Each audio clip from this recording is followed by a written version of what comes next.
Do you want to hear another gross morgue story?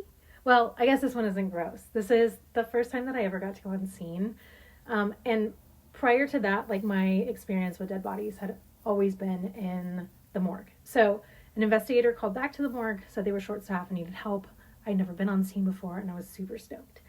But this was years ago. So at the time, the office that I worked for, their policy was no visible tattoos.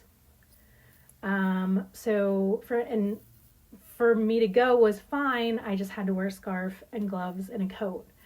It was the middle of a Colorado summer, which doesn't sound hot, but it got really hot there in the summer.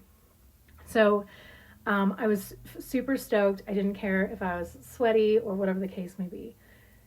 We get to the apartment. It's kind of downstairs in like a basement apartment.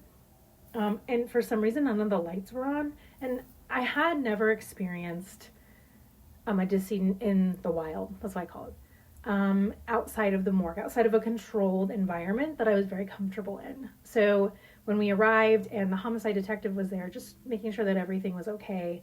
And he was like, yeah, like head down the hallway and like see what's going on. And I was like, the dark, creepy hallway with the dead body at the end with Mari playing on the TV that's like flickering. It's kind of awkward. Long story short, we ended up going back there, and one of my favorite things to do is go through people's stuff. Love it. So I actually got to like go through the room. We're looking for evidence. I was like super into it, but I am profusely sweating in this coat, in this scarf, and I am dying in there, beet red. I'm just having like a panic attack that way, but like enjoying every other moment of that. And we finally get to the point where we're about to move the decedent into the bag to get him into the truck. And the detective who I'd worked with in the morgue before happened to step kind of in a pile and get it all over his pants. And so before I was like, oh my God, like you can't go talk to the family with their loved one's blood on the back of your pants. So then if you just cut forward to a scene of me like with Odoban and with peroxide, like in the back, like trying to get it off of the pants so that we could go talk to the family.